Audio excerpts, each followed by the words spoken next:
이번 동영상은 가공인입선과 연접인입선을 비교해서 분석해서 여러분들께 설명을 드리도록 하겠습니다. 먼저 가공인입선은 위에서 보이는 이 세 개의 고압선, 즉 22,900이 흐르는 R상, S상, T상 중에서 한 상을, 변압기가 3개인데요. 이 추상 변압기의 3개 중에서 2개는 없고 1개만 있다라고 생각을 해주세요.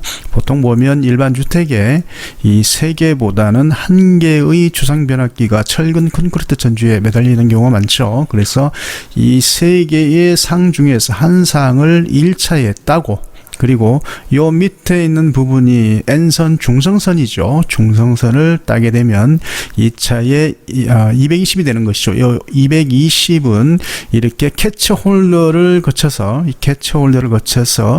이 하얀색 부분이 인류애자죠. 인류애자에서 이렇게 전선이 주택으로 가도록 되어 있습니다. 이렇게 주택으로 가는 전선을 가공인입선이라고 합니다. DV 전선을 사용을 하고요.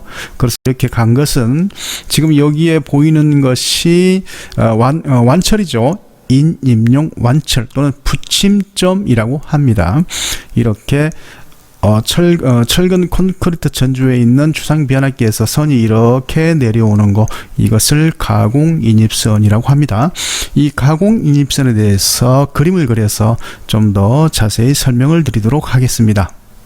방금 영상에서 보셨던 가공인입선을 이제 그림에서 적용을 해 보도록 하겠습니다.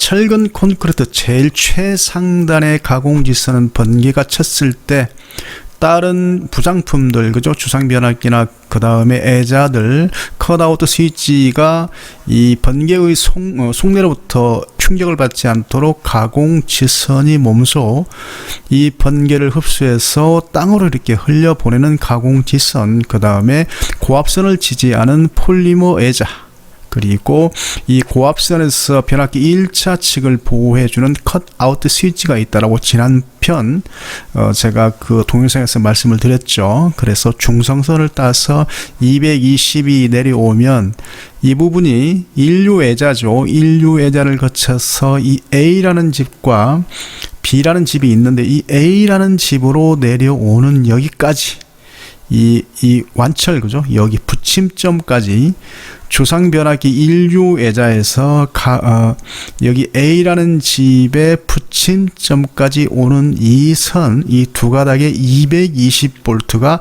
가공인입선이죠. 연접인입선은 이 B라는 집까지 오는 전선인데요.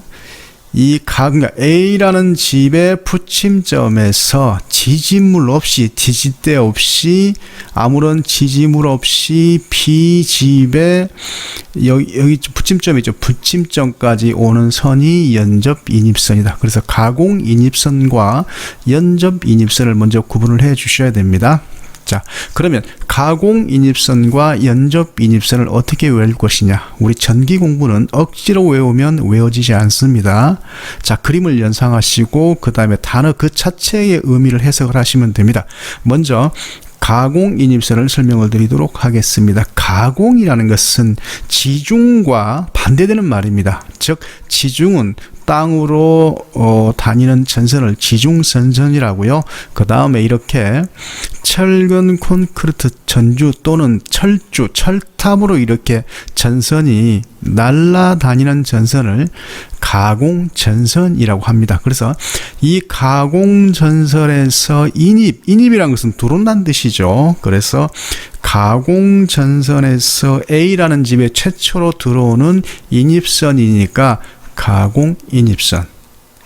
A와 B라는 집이 연접해 있죠. 그래서 A의 붙임점에서 전선을 따서 지지물 없이 B집의 붙임점까지 가는 선을 연접해 있으니까 인입선은 인입선인데 A라는 집과 연접해서, 그죠? B라는 집으로 전선을 탄다. 그래서 연접인입선.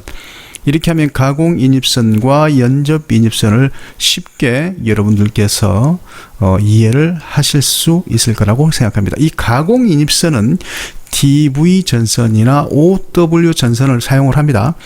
DV 전선의 D는 드래프트입니다. 드래프트라는 것은 뚝 떨어진다는 얘기죠. 이 철근 콘크리트 전주의 주상 벼락계에서 인류애자에서 이 선이 뚝 떨어져 가지고 A라는 집으로 오죠. 마치 야구 경기에서 투수가 던진 공이 타자 바로 앞에서 공이 뚝 떨어지면서 타자가 공을 치기 어려운 공을 드로프트 볼이라고 그러죠. 그런 것처럼 이 가공 인입선은 DV를 사용한다. 드로프트 와이어가 전선이죠. 그래서 뚝 떨어지는 전선 DV. 또 하나의 전선이 있습니다. OW 전선이 있습니다. 아웃 와이어. 아웃라는 것은 옥외죠. 그래서 OW를 옥외용 전선이라고 합니다. 그래서 두 개의 전선을 사용을 할 수가 있습니다. 이 가공 인입선은 저압과 고압이 있습니다. 저압과 고압의 시설 기준이 다릅니다. 연접 인입선은 저압만 있고 고압은 없다라는 거, 이 부분 기억을 해 주시기 바라고요. 그 다음에 이제 인입선의 길이가 있습니다. 인입선의 길이가 저압이냐 고압이냐에 따라 다르거든요. 그 부분에 대한 여러분이 이해를 해 주시기 바랍니다. 만일 인입선의 길이가 50m 이하라면 그것은 저압입니다. 그 다음에 저압에서는 이 전선의 높이가 또 규정이 있습니다. 그래서 이렇게 도로를 횡단하는 경우 저압인 경우에는 5m 이상입니다. 만일 고압이라면 6m 이상. 그리고 여기가 도로가 아니고 철도라면 무조건 저압이든 고압이든 6.5m 이상이 됩니다. 네, 그래서 가공 인입선은 고압이든 저압이든 철도 궤도가 횡단하는 경우는 몇 미터 이상 한다? 6.5m 이상 한다. 이렇게 알아주시면 되겠습니다. 자, 그러면 이제 연접 인입선으로 넘어가 볼까요?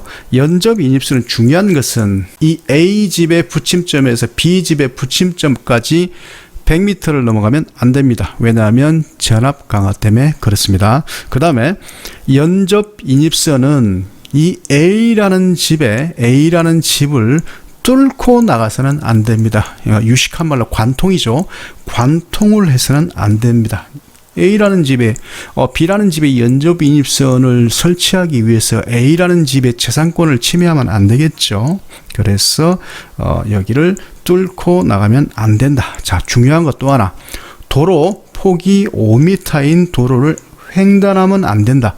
이 도로의 폭이 5m가 넘는 것을 횡단하면 안 된다라고 되어 있습니다. 자, 그래서 가공 인입선과 연접 인입선에 대한 설명을 드렸습니다. 수고하셨습니다.